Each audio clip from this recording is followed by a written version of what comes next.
A União Soviética era mais que um país. Era um vasto império que englobava 11 fusos horários, do Mar Báltico ao Oceano Pacífico. Seu território cobria 1/6 da superfície terrestre, lar de milhões de pessoas de mais de 100 grupos étnicos. O governo central de Moscou controlava cada aspecto da vida, da economia às artes. A URSS era uma superpotência global, travando uma rivalidade de Guerra Fria com os Estados Unidos. Liderava o Pacto de Varsóvia, dominando o leste europeu através de poderio militar e ideologia. O Estado prometia igualdade e prosperidade sob o marxismo-leninismo, mas a realidade muitas vezes ficava aquém. Fábricas, fazendas e negócios eram estatais. A propriedade privada era quase inexistente. O Partido Comunista detinha poder absoluto, usando propaganda para projetar unidade e força. Bandeiras vermelhas e estátuas de Lenin simbolizavam o regime, mas a vida diária era marcada por dificuldades e escassez. A promessa do sistema de um paraíso dos trabalhadores foi minada pela crescente ineficiência e descontentamento. Por baixo da superfície, os alicerces do império estavam enfraquecendo. O poder do Estado era imenso, mas sua capacidade de prover para seus cidadãos estava diminuindo. A imagem de unidade mascarava divisões profundas e rachaduras crescentes. As contradições da União Soviética estavam se tornando impossíveis de ignorar. O mundo via uma superpotência, seu povo via um sistema em declínio. O palco estava montado para uma mudança dramática. Entre os anos 1970 e o início dos 1980, a União Soviética estava estagnada. A economia centralmente planejada falhou, causando escassez e longas filas para bens básicos. A qualidade de vida declinou, e a promessa de igualdade se desfez à medida que as elites do Partido Comunista desfrutavam de privilégios. O alcoolismo disparou, a expectativa de vida caiu e o cinismo se espalhou. A custosa corrida armamentista com os Estados Unidos drenou recursos, enquanto a guerra no Afeganistão se tornou um atoleiro.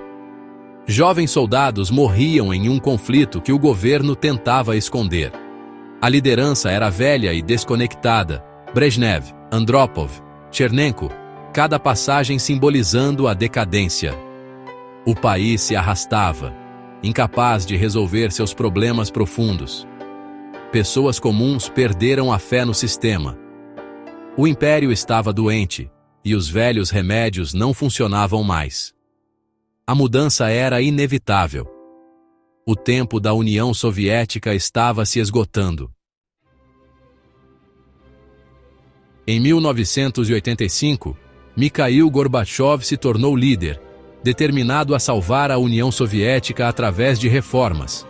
Ele lançou a Perestroika, reestruturação da economia, e a Glasnost, abertura e liberdade de expressão.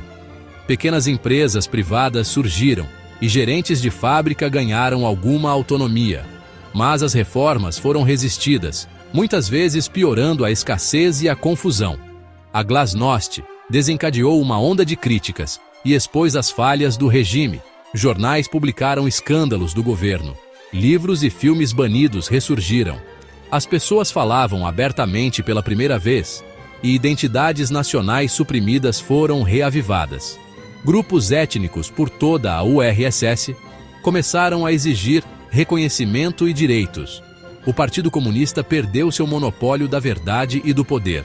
Gorbachev esperava consertar o sistema, mas suas reformas desencadearam forças que ele não podia controlar. A unidade da União Soviética estava se desfazendo. A era da mudança havia começado. A Glasnost alimentou uma onda de nacionalismo nas repúblicas soviéticas. Nos Bálticos, milhões formaram o Caminho Báltico, uma corrente humana exigindo independência. A Lituânia declarou independência em 1990, inspirando outros apesar das ameaças de Moscou. Tensões étnicas eclodiram no Cáucaso, com violência na Geórgia e conflito sobre Nagorno-Karabakh. As repúblicas da Ásia Central afirmaram suas próprias identidades. Crucialmente, o nacionalismo russo cresceu sob Boris Yeltsin, que desafiou a autoridade soviética. Leis russas começaram a se sobrepor às soviéticas, minando o cerne da União. O sonho de um povo soviético unificado estava desmoronando em nacionalismos concorrentes. O império estava se desfazendo em velocidade vertiginosa. No verão de 1991, a União Soviética estava à beira do abismo. Comunistas linha dura orquestraram um golpe para deter as reformas de Gorbachev e preservar a velha ordem. Tanques rolaram em Moscou, mas os conspiradores hesitaram e falharam em prender Boris Yeltsin. Yeltsin convocou os cidadãos a resistir. Milhares defenderam o parlamento russo. Em um momento decisivo, Yeltsin subiu em um tanque, instando soldados a desafiar ordens ilegais. A imagem se tornou um símbolo global de resistência. O golpe desmoronou em 3 dias, acelerando a derrocada da União Soviética. A autoridade do antigo regime foi estilhaçada. O povo havia escolhido um novo caminho. O fim era agora inevitável. A postura desafiadora de Yeltsin o tornou o rosto de uma nova Rússia. O golpe fracassado destruiu o controle do Partido Comunista e a autoridade do governo central. Gorbachev retornou, mas seu poder havia sumido. Yeltsin estava agora no controle. Uma a uma, as repúblicas soviéticas declararam independência. A saída da Ucrânia foi o golpe final. O sonho de uma união renovada estava morto. O Império Soviético havia acabado. O poder se deslocou de Moscou para as repúblicas, especialmente a Rússia. O mundo observava o início de uma nova era. Os dias da União Soviética estavam contados. Em dezembro de 1991, a União Soviética se dissolveu. Yeltsin, Kravchuk e Shushkevich assinaram os Acordos de Belovej, encerrando a URSS e formando a Comunidade de Estados Independentes. Gorbachev foi deixado de lado, impotente para deter a separação. Em 25 de dezembro, Gorbachev renunciou na televisão nacional. Naquela noite, a bandeira vermelha soviética foi arriada do Kremlin pela última vez. A tricolor russa a substituiu, marcando o fim de uma era. A União Soviética, outrora uma superpotência global, desapareceu quase da noite para o dia. A Guerra Fria havia terminado. 15 novos estados emergiram das ruínas do Império. O mundo entrou em uma nova e incerta era. A história soviética havia chegado ao fim. O colapso soviético trouxe caos e dificuldades. As reformas de terapia de choque da Rússia levaram à hiperinflação, desemprego e à ascensão dos oligarcas. Pessoas comuns enfrentaram pobreza e insegurança à medida que a rede de segurança social desaparecia. Conflitos étnicos eclodiram em lugares como a Chechênia e entre Armênia e Azerbaijão. Ex-satélites soviéticos no leste europeu abraçaram a democracia e se juntaram a alianças ocidentais. A ameaça de guerra nuclear diminuiu, mas novas instabilidades surgiram. Armas nucleares foram consolidadas na Rússia, mas fronteiras e identidades estavam em fluxo. Novos estados tiveram que construir governos, economias e exércitos do zero. O fim do império foi um começo, caótico, doloroso e incerto.